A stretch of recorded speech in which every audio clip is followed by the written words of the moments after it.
Assalomu alaykum, hurmatli talabalar. Men Toshkent irrigatsiya va qishloq xo'jaligini mexanizatsiyalash muhandislari instituti, Milliy tadqiqot universiteti, Buxoro tabiiy resurslarni boshqarish instituti, ijtimoiy gumanitar fanlar va jismoniy madaniyat kafedrasi katta o'qituvchisi Hajayeva Sanobar Nasrullayevaman. Bugun sizlar bilan falsafa fanidan tafakkur shakllari, tushuncha, mulohaza va xulosa degan mavzu bilan rejalarni tuzib oldik. Birinchi rejamiz tushuncha predmetlarning umumiy muhim belgilarini aks ettiruvchi mantiqiy shakl. Ikkinchi rejamiz mulohaza tafakkur shakli sifatida. Uchinchi reja xulosa chiqarishning mantiqiy tasnifi. Mavzuni o'rganishda Sharipov Fayzi Hajayevaning Mantiq nomli o'quv qo'llanmasi 2004-yilda nashr qilingan. Xayrullayev Haqberdiyevning Mantiq nomli kitobi 1993-yilda nashr qilingan. Sharipov Fayzi Hajayevaning Mantiq tarixi va nazariyasi nomli darsligi 2020-yilda nashr qilingan. To'rayevning Logika, ya'ni mantiq bo'yicha masala va mashqlar to'plami 2009-yilda nashr qilingan. Rahimovning Logikadan amaliy mashg'ulotlar va metodik tavsiyalar nomli o'quv qo'llanmasi 1988-yilda nashr qilingan kitoblarni sizga tavsiya qilamiz.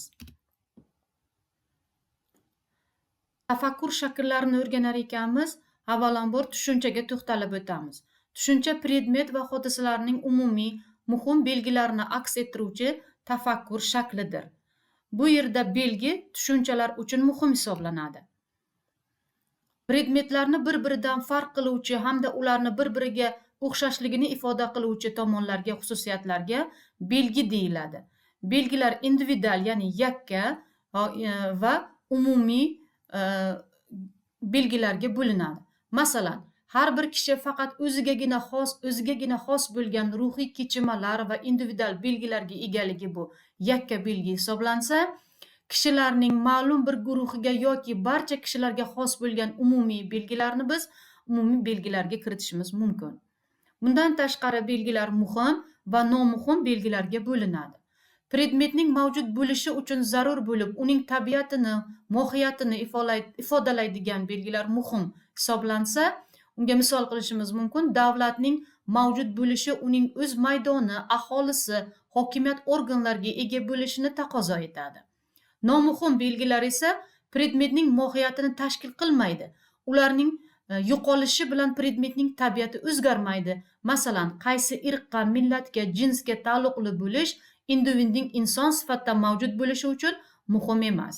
Bundan tashqari predmet to'xtovsiz harakatda, taraqqiyotda bo'lganligi uchun vaqt o'tishi bilan uning muhim bo'lgan belgisi nomuhim bo'lgan belgiga yoki aksincha nomuhim belgi muhim belgiga aylanishi mumkin. Tushuncha inson miyasida ma'lumot bir mantiqiy usullardan foydalangan holda hosil qilinadi. Bu usullarga quyidagilar kiradi. Taqqoslash. Predmetlar o'zaro solishtirilib, ularning o'xshash, umumiy tomonlari va bir-biridan farq qiluvchi individual belgilari aniqlanadi. Analizda predmet fikran uni tashkil qiluvchi qismlar, tomonlarga ajratilib, har qaysisi alohida o'rganiladi. Sintezda tahlil davomida ajratilgan qismlar, tomonlarni fikran birlashtirib, predmet fikran bir butun holga keltiriladi. Umumiylashtirishda predmetlar ularning ayrim umumiy muhim xususiyatlariga ko'ra sinflarga birlashtiriladi va shu tariqa bitta tushunchadan bir jinsli predmetlarning barchasini fikr qilish imkoniyati yaratiladi.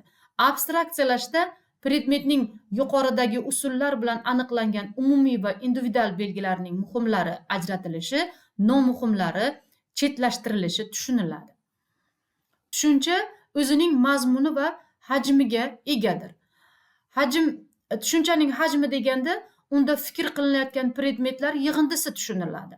Tushunchaning mazmuni deganda fikr qilinayotgan predmetning muhim belgilari yig'indisi tushuniladi.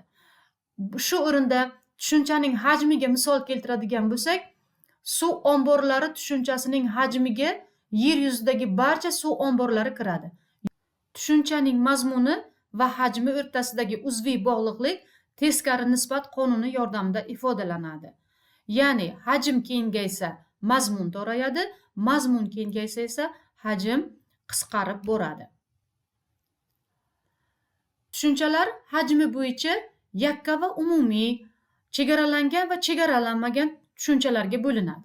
Yakka tushuncha deganda hajmda bitta predmet haqida fikr qilinadi. Bunga misol qilishimiz mumkin Amudaryo yoki Buxoro shahri. Bu yerda bitta tushuncha haqida fikr yuritilyapti. Umumiy tushunchalar predmetlar guruhini aks ettiradi. Unga misol qilishimiz mumkin daryo. Bu yerda qaysi daryoligi aniq emas. Daryo. Bu yerda hamma daryolar nazarda tutilyapti. Shahar ham xuddi shunday tushuncha. Umumiy tushunchalar aks etuvchi predmetlarning miqdori chegaralangan va chegaralanmagan bo'lishi mumkin. Chegaralangan tushuncha fikr qilinayotgan tushunchada predmetlar soni chekli bo'ladi. Misol uchun Quyosh sistemasidagi planetalar, O'zbekiston hududidagi daryolar. Bu yerda O'zbekistondagi daryolar sonini ham bilamiz va ularni chegaralash mumkin. Chegaralanmagan tushuncha hajmini tashkil qiluvchi predmetlar soni cheksiz bo'lishi mumkin. Bunga misol qilishimiz mumkin yulduzlarni. Ularni miqdorini sonini sanab bo'lmaydi. Ya'ni chegaralanmagan tushuncha bo'lib hisoblanadi. Bundan tashqari tushunchalar ayiruvchi va to'plovchi bo'ladi. Ayiruvchi tushunchalarga shunday umumiy tushunchalarki, u aks etuvchi belgilar berilgan sinfning har bir predmetiga xosdir. Ya'ni bunga misol qilishimiz mumkin guruhdagi har bir talaba nazorat topshirdi. Bu yerda har bir talaba bu yerda ayiruvchi tushuncha sifatida keltirilgan. Fikr tushunchaning to'plamiga nisbatan bildirilsa, to'plovchi tushuncha bo'lib hisoblanadi. Misol uchun talabalar birgalikda mavzuni muhokama qilishdi. Bu yerda talabalarning birgalikda degan to'plovchi tushuncha shaklida kelgan. Bundan tashqari tushunchalar mazmuniga ko'ra abstrakt va konkret, nisbatsiz va nisbatdosh, ijobiy va salbiy bo'ladi. Konkret tushunchalarda predmet o'zining belgilari bilan birgalikda fikr qilinadi. Misol uchun inson yoki tabiat tushunchasi. Abstrakt tushunchalarda esa predmetning belgilari undan fikran ajratib olinib, alohida aks ettiriladi. Misol uchun deylik, qahramonlik insonga xos bo'lgan tushuncha alohida tarzda ajratib olib aks ettirilgan. Yoki deylik, go'zallik borliqdagi predmetlarga xos xususiyat bo'lib, tabiatdan ajratilgan holda ko'rsatilgan. Nisbatsiz tushunchalarga alohida mavjud bo'lgan nisbatan mustaqil predmetlar aks ettiriladi. Misol uchun davlat, badiiy asar. Xo'p, nisbatdosh tushunchalar esa zaruriy ravishda bir-birining mavjud bo'lishini taqozo qiladigan predmetlarni aks ettiradi. Misol uchun o'ng va chap, oriq, semiz. Bu tushunchalar bir-biriga, ya'ni nisbatdosh bo'lib hisoblanadi. Ijobiy tushunchalarning mazmunida predmet unga xos belgilar orqali fikr qilinadi. Misol uchun sabrli inson, savodli kishi. Salbiy tushunchalarning mazmunida predmet unga xos bo'lmagan belgilar orqali fikr qilinadi. Misol uchun sabrsiz inson, savodsiz kishi. U yoki bu tushunchaning yuqorida keltirilgan turlardan qaysilarga mansub ekanligini aniqlash unga mantiqiy tasnif berish bo'lib hisoblanadi. Masalan, talaba tushunchasini o'rganmoqchi bo'lsak, talaba umumiy tushuncha, ya'ni bu hajmi jihatdan umumiy, ayiruvchi, chegaralangan tushuncha bo'lsa, mazmuni jihatdan aniq, nisbatsiz, ijobiy tushunchadir.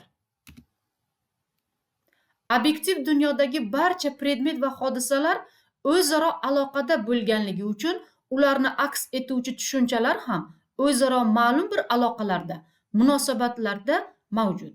Bu munosabatlar turli xil bo'lib, ularni aniqlash uchun taqqoslanadigan va taqqoslanmaydigan tushunchalarni farq qilish lozim. Mantiqda taqqoslanmaydigan tushunchalar o'rtasidagi mantiqiy munosabatlar o'rganilmaydi. Taqqoslanadigan tushunchalar esa hajm jihatdan sig'ishadigan va sig'ishmaydigan bo'ladi. Taqqoslanadigan tushunchalarga misol qilishimiz mumkin odam va talaba. Ya'ni odamlarning ayrimlari talaba bo'lishi mumkin. Taqqoslanmaydigan tushunchalarga misol qilsak, tinchlik va traktor. Bu tushunchalarni biz taqqoslay olmaymiz. Sig'ishadigan tushunchalarning hajmi bir-biriga butunlay to'laligicha yoki qisman mos keladi. Ular o'rtasida 3 xil munosabat mavjud bo'ladi: moslik, qisman moslik va bo'ysunish. Sig'ishadigan tushunchalarga misol keltirsak, kitob, darslik. Kitoblarning ayrimlari darslik bo'lishi mumkin. Demak, kitob tushunchasiga darslik tushunchasi sig'ishadi. Fan, texnik fan. Demak, fanlarning orasida texnik fanlar ham bor. Fan texnikasini esa texnik fan degan tushuncha sig'ishadi. Endi sig'ishadigan tushunchalarning munosabatlariga to'xtalib o'tadigan bo'lsak, moslik tushunchasiga Einstein nisbiylik nazariyasining asoschisi. Bu yerda Einstein tushunchasiga nisbiylik nazariyasining asoschisi degan fikr mos keladi. Qisman moslik deganda, masalan deylik, talabalar, sportchilar. Ya'ni talabalarning ayrimlari sportchilar bo'lishi mumkin. Talabalar orasida sportchilar bor. Bu qisman moslik. Lekin ularning hammasi ham sportchi emas. Shuning uchun ham bu yerda qisman moslikni ko'rishimiz mumkin. Bo'ysunuvchi tushunchaga misol keltirsak, ziyoli, o'qituvchi. Demak, ziyoli tushunchasiga o'qituvchi tushunchasi bo'ysunadi. Ya'ni bir tushunchaniga ikkinchi tushuncha bo'ysunadi. Sig'ishmaydigan tushunchalar hajmi jihatdan umumiylikka ega bo'lmagan tushunchalar hisoblanib, bir sinfga kiruvchi har xil predmetlarni yoki predmetlar guruhini aks ettiradi. Ularning umumiyligi faqat ana shunda. Bu tushunchalar orasida, o'rtasida ham 3 xil munosabat bor. Birga bo'ysunish, qarama-qarshilik va zidlik. Misol keltiradigan bo'lsak, sig'ishmaydigan tushunchalarga adolat, adolatsizlik, ya'ni bir-biriga sig'ishmaydi. Hayot, o'lim bir-biriga sig'ishmaydi. Uning munosabatlariga misol keltiradigan bo'lsak, masalan, birga bo'ysunish munosabatiga kino, teatr, rassomchilik, san'at tushunchasiga bo'ysunadi. Ya'ni bular hammasi san'at tushunchasiga mos keladi. Xo'p, bu yerda yana zidlik tushunchasiga oq emas, baland emas degan misolni keltirishimiz mumkin. Qarama-qarshilik munosabatiga esa achchiq, shirin, keng, tor singari misollarni aytishimiz mumkin. Tushunchalarni chegaralash va umumlashtirish tushunchalar ustida olib boriladigan amallar hisoblanadi. Ular tushunchaning mazmuni va hajmi o'rtasidagi teskari nisbat qonuniga muvofiq holda amalga oshiriladi. Tushunchani chegaralash hajmi keng tushunchadan hajmi tor tushunchaga fikran o'tishdan iborat. Misol uchun, harakat, mexanik harakat, aylanma harakat, yerning o'z o'qi atrofidan aylanishi. Ya'ni bu yerda harakat chegaralanishi natijasida yerning o'z o'qi atrofidan aylanishigacha tasvirlangan. Tushunchani umumiylashtirish hajmi tor tushunchadan hajmi keng tushunchaga fikran o'tishdan iborat. Xuddi shu misolimizda ko'rib chiqsak, yerning o'z o'qi atrofidan aylanishi. Bu aylanma harakat, bu mexanik harakat va harakat. Bu yerda tushunchamiz hajmi tor holatdan keng holatga o'tib borayotganini ko'rishimiz mumkin. Tushunchalarni bo'lish tushunchaning hajmini unda aks etgan predmetlarni ayrim guruhlarga, ayrim predmetlarga ajratish yo'li bilan aniqlash bo'lib hisoblanadi. Bo'lish amalini quyidagilar tashkil qiladi. Ya'ni fikrda bo'linuvchi tushuncha, bo'lish asosi, bo'lish a'zolari mavjud bo'ladi. Bo'linuvchi hajmi aniqlanishi lozim bo'lgan tushuncha, bo'lish asosi predmetning tushunchada fikr qilinadigan birorta umumiy belgisi, bo'lish a'zolari esa bo'lish natijasida hosil qilinadigan tur tushunchalari hisoblanadi. Misolimizda buni ko'rib chiqamiz. Odamlar jinsiga ko'ra erkak va ayollarga ajratiladi. Ushbu misolda odamlar bo'linuvchi tushuncha, jins bo'lish asosi, erkaklar va ayollar esa bo'lish a'zolari. Bo'lishning ikki turi mavjud: asos bo'lgan belgining o'zgarishiga qarab va dixotomik bo'lish mavjud. Asos bo'lgan belgining o'zgarishiga qarab bo'lishda predmetning birorta umumiy belgisi bo'lish uchun asos qilib olinib, uning o'zgarishiga muvofiq holda predmetlarning ayrim guruhlari aniqlanadi. Misol uchun burchakning o'zgarishiga qarab uchburchak tushunchasi 3 ta tur tushunchaga bo'linadi. To'g'ri burchakli uchburchak, o'tmas burchakli va o'tkir burchakli uchburchaklarga ajratiladi. Dixatomik bo'lish deganda bo'linuvchi tushunchani o'zaro bir-biriga zid bo'lgan ikkita tur tushunchaga ajratish tushuniladi. Bunday bo'lishda faqat bir marta foydalangandagina kutilgan maqsadga erishish mumkin. Masalan, hayvonlar umurtqali va umurtqasiz hayvonlarga bo'linadi. Dixatomik bo'lishning qulayligi shundaki, bunda biz bo'linuvchi tushunchaning barcha turlarini ko'rsatib o'tirmasdan o'zimizga kerakligini ajratamiz. Qolganlarni unga zid bo'lgan tushunchaga birlashtiramiz. Bu bo'lishning, ya'ni dixatomik bo'lishning kamchiligi esa, agar bo'lish a'zolaridan biri ayniqsa inkor tushunchasini o'z navbatida bo'linuvchi tushuncha deb qabul qilinib, bo'linish amalini davom ettirsak, xato natijalar kelib chiqishi mumkin. Tushunchalarni ta'riflash, definitsiyalash deganda tushunchaning mazmunini ochib beruvchi mantiqiy amalni tushunamiz. Bunda ta'rif aniqlanuvchi va aniqlovchi qismlardan tashkil topadi. Ta'riflash bilishda quyidagi asosiy vazifalarni hal qilishga yordam beradi. Birinchidan, tushunchada aks etuvchi predmetning muhim belgilari ko'rsatiladi.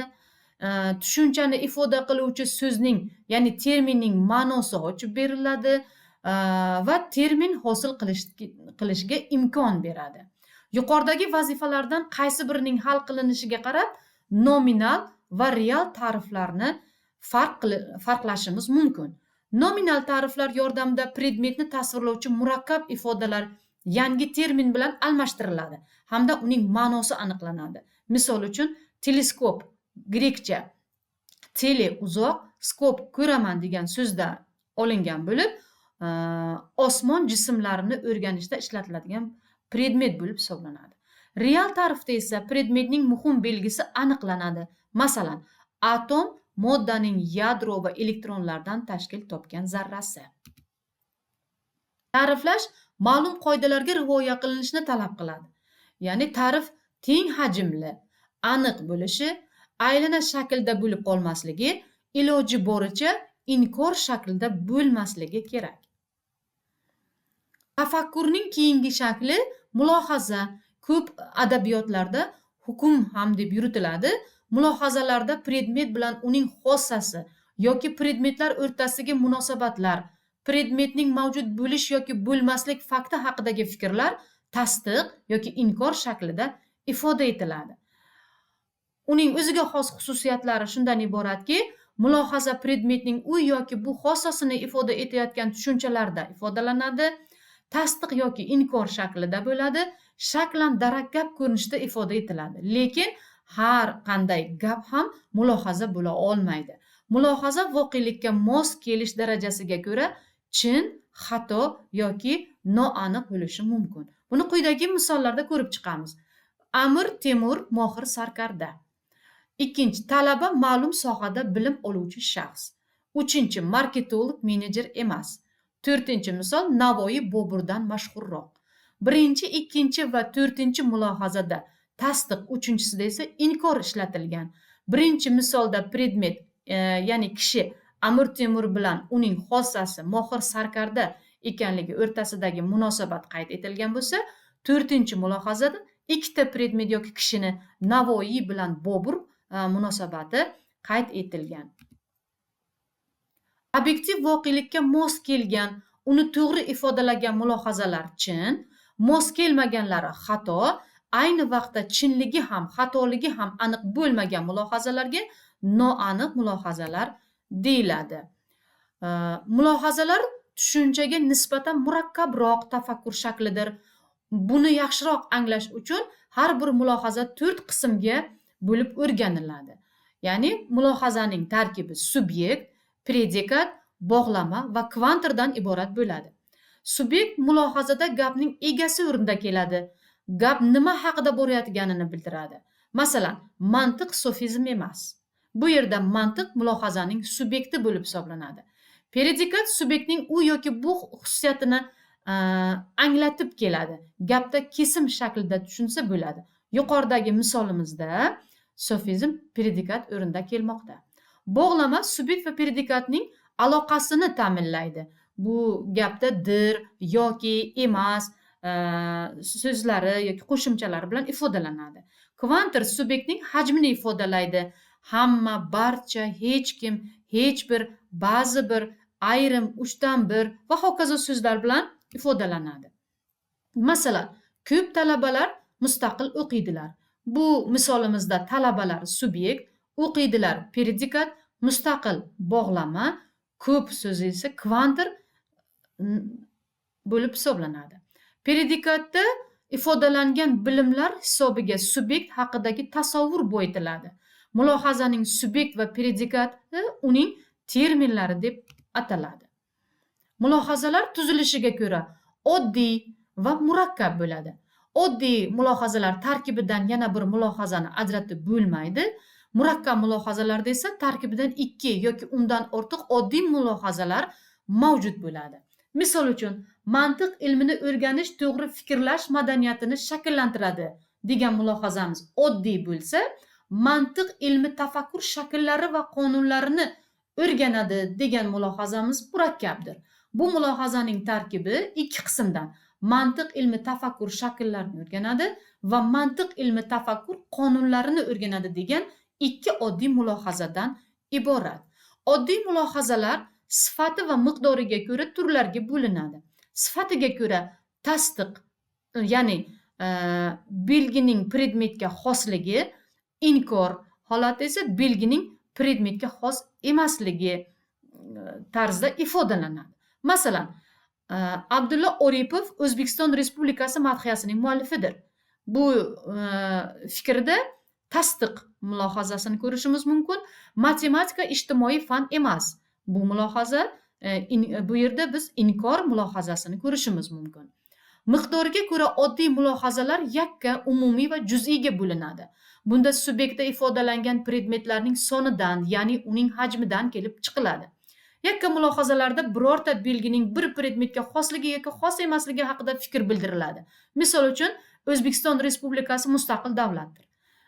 Bu yerda O'zbekistonga xos bo'lgan xususiyat, ya'ni mustaqil davlat ekanligi ifodalangan.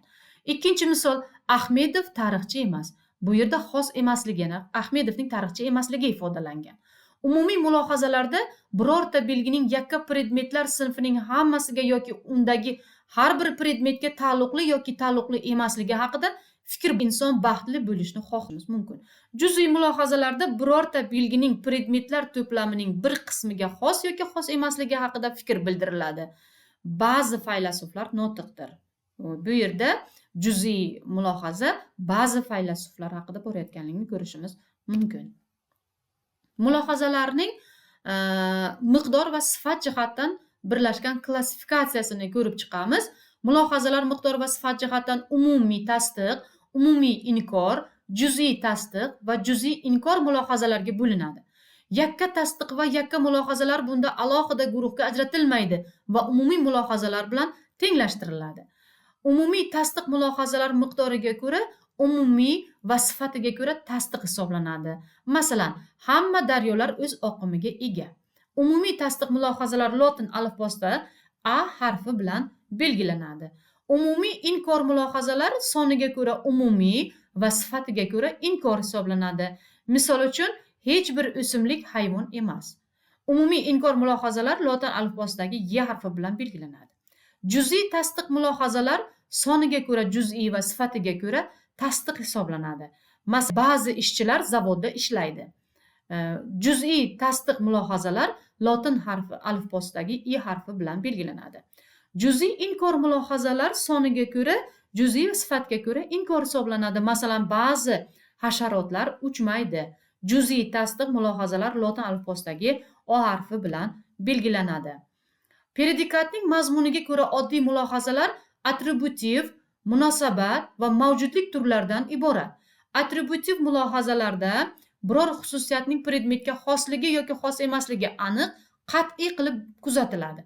Shuning uchun atributiv mulohazalarni birorta predmetning sinfga kirishi, mansubligi yoki kirmasligi yoki mansub emasligi haqidagi mulohaza deb ta'riflasa bo'ladi. Masalan, hamma daraxtlar o'simliklardir va hech bir o'simlik hayvon emas. Birinchi mulohaza daraxtlarning o'simliklar sinfiga kirishi haqida fikr bildirilsa, ikkinchi mulohazada o'simliklar va hayvonlar sinfining o'zaro hech qanday umumiylikka ega emasligi haqida fikr bildirilgan. Ikkita, uchta va hokazo predmetlar o'rtasida muayyan munosabatlarning bo'lishi yoki bo'lmasligi ifodalansa, munosabat mulohazalar deyiladi. Masalan, butun bo'lakdan katta, 2 3 dan kichik son. Birinchi mulohazada, ya'ni kattalik munosabati butun va bo'lak o'rtasida bo'lishi tasdiqlansa, ikkinchi mulohazada 3 soni bilan 2 sonning munosabati haqida fikr tasdiqlangan. Atributiv va munosabat mulohazalaridan tashqari mavjudlik, ayniyat, modal mulohazalar ham mavjud. Ba'zi darsliklarda ular oddiy qat'iy mulohaza turlari sifatida talqin qilinadi. Mavjudlik mulohazalariga misol keltirsak, kutubxonada mantiq darsligi bor.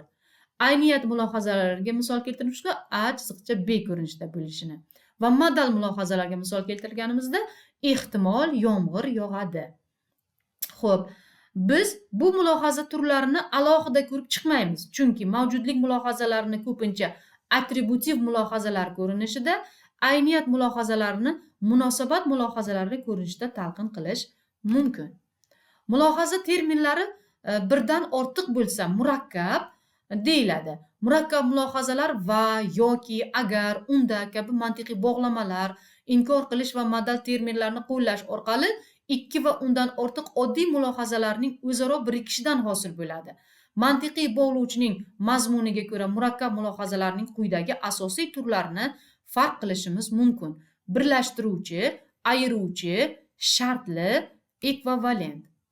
Birlashtiruvchi mulohaza 2 va undan ortiq oddiy mulohazalarning va hamda kabi mantiqiy bog'lovchilar vositasida o'zaro birikishdan hosil bo'ladigan mulohazalar hisoblanadi. Masalan, qo'ng'iroq chalindi va dars boshlandi. Alisher Navoiy shoir va davlat arbobi bo'lgan. Bu birlashtiruvchi mulohaza bo'lib hisoblanadi. Yana bunga misol keltirsak, Muhammad Xorazmiy va Ahmad Farg'oniylar matematika fanining rivojlanishiga katta hissa qo'shganlar. Ayiruvchi mulohaza yoki, yoxud mantiqiy bog'lamalari vositasida oddiy mulohazalardan tashkil topadi. Bu bog'lovchilarni ikki oddiy mulohazani yoki bir qancha predikatlarni yoki bir qancha subyektlarni bir-biridan ayirib turadi. Misol uchun, Qodirov falsafa yoki sotsiologiya yoki psixologiya bo'limida o'qiydi.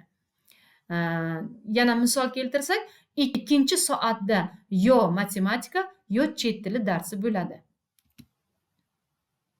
Shartli mulohazalar ikki oddiy mulohazaning agar unda mantiqiy bog'lamasi orqali birikishdan tashkil topadi.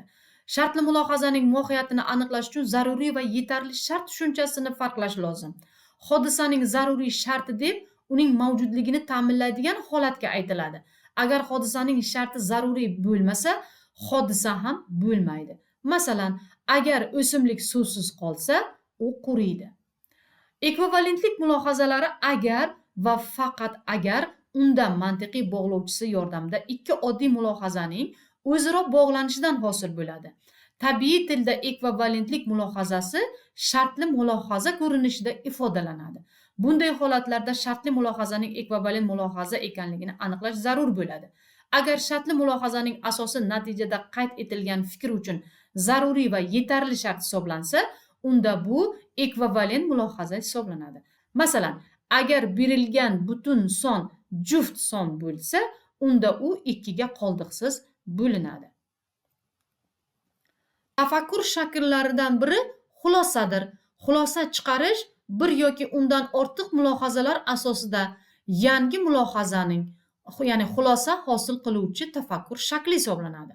Xulosa chiqarish jarayoni asoslar xulosa va xulosalardan asoslardan xulosaga o'tishda tashkil topadi.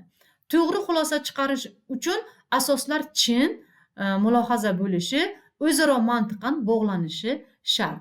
Masalan, yer o'zi atrofidan aylanadi mulohazasidan yer doimiy harakatda degan xulosa kelib chiqadi. jadidchilik jamiyatni ilmga targ'ib qilib, aholini savodli qilishga qaratilgan ma'rifatparvarlik harakati bo'lgan. Fitrat jadidchi degan mulohazamizdan quyidagi xulosa kelib chiqadi. Demak, fitrat jamiyatni ilmga targ'ib qilib, aholini savodli qilishga harakat qilgan ma'rifatparvar edi. Xulosa chinlik darajasiga ko'ra zaruriy, ehtimoliy xulosa chiqarish bo'lsa, asoslarning soniga ko'ra bevosita va bavosita xulosa chiqarishga bo'linadi. Fikrning harakat yo'nalishiga ko'ra esa deduktiv, induktiv, analogik xulosa chiqarish mumkin. Deduksiya asosida xulosa chiqarish zaruriylik prinsipida, induktiv va analogik xulosa chiqarish ehtimollik prinsipi asosida ishlaydi. Deduktiv xulosa chiqarishda fikr umumiylikdan alohidalikka qarab boradi. Umumiy mulohazalardan uning tarkibiga kiruvchi boshqalar ham shunday bo'ladi kabi mulohaza yuritiladi. Masalan, madaniy obidalar asl holda qadrli. Amir Temur Oqsaroyi madaniy obida. Demak, Amir Temur Oqsaroyi asl holda qadrli degan xulosa kelib chiqadi. Deduktiv xulosa chiqarish aslida sillogizm shaklida bo'ladi. Sillogizm qo'shib hisoblash degan ma'noni anglatadi. Bu termindan mantiqda odatda deduktiv xulosa chiqarishning ko'proq ishlatiladigan turi hisoblangan oddiy qat'iy sillogizmni ifoda qilish uchun foydalaniladi. Bunda dastlabki mulohazalardan biri albatta yo umumiy tasdiq, yo umumiy inkor mulohaza bo'ladi.